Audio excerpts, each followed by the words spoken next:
Good morning. This is Dylan Jovine from Behind the Markets. Happy Friday. Today is Friday, February 21st.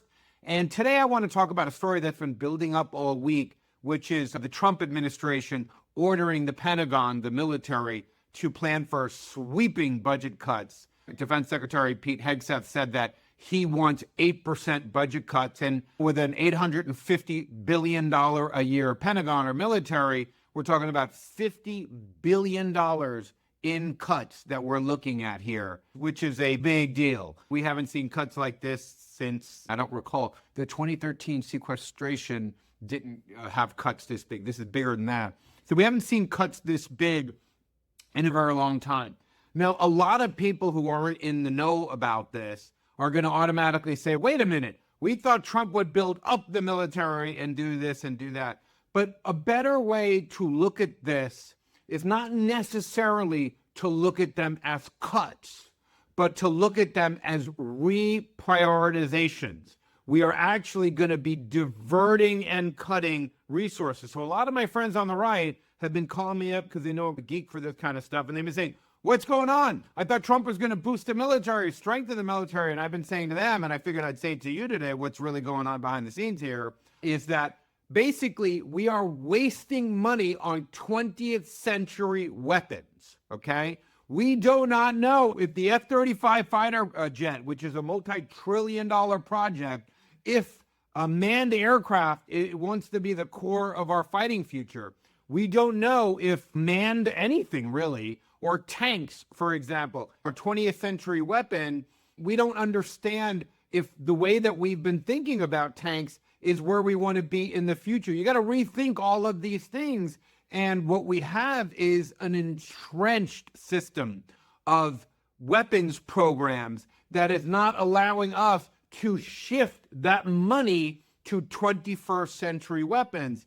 And in Pete Hegseth's list, in his memo to the Pentagon, he basically releases 17 priorities that are going to be kept, that he's talking about. And I'm going to read some of them here because this really dovetails very well to what we believe here and we've been talking about here at Behind the Markets, which is that we need to fight a war for the 21st century, not for the 20th century. So we need to ditch 20th century weapons systems and push that money into 21st century weapon systems. And Hegseth's memo actually really advances our argument. They see it the same way, thank the Lord.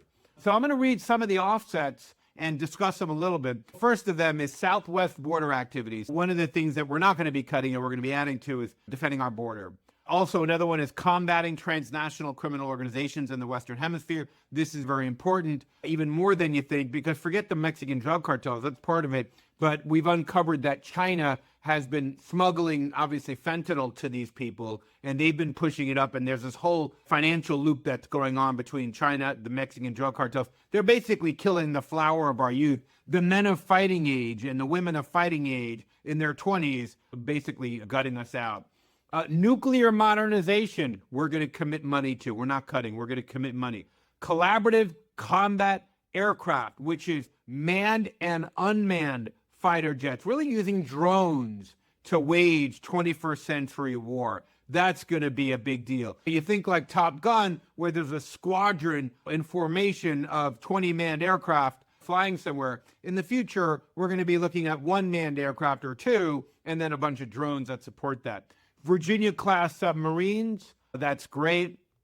Executable surface ships, bigger Navy. Homeland missile defense, very important. Trump has talked about building an Iron Dome for America. You got to do it. In a world where Iraq was our biggest primary competitor, you didn't really have to worry. Saddam Hussein was like a tin pot dictator, basically throwing rocks at us. But now we live in a world where in every war game scenario, we saw China attacking the mainland. And we've got to actually have something about that. Homeland missile defense, one-way attack, autonomous systems, again, more drones, counter small UAS initiatives, critical cybersecurity, got to be able to do that. Remember, in a war game scenario, China knocks out our electric grid, China knocks out our water grid. This is the name of the game. Cybersecurity, go on and on and on, on and on and on. It goes on further.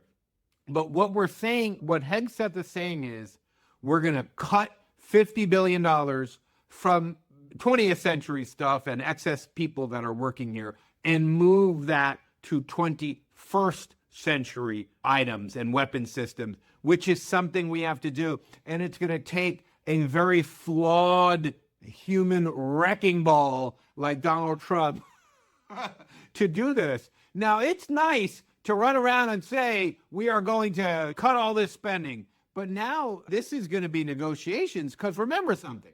All these things, the F-35, for example, they have factories in different states all around the country. So you're going to have to sit down with senators and House members and representatives, and you're going to have to negotiate. This is going to require negotiation, because these people in Congress, they're going to want to defend jobs in their states, rightfully so. That is their job, no doubt about it.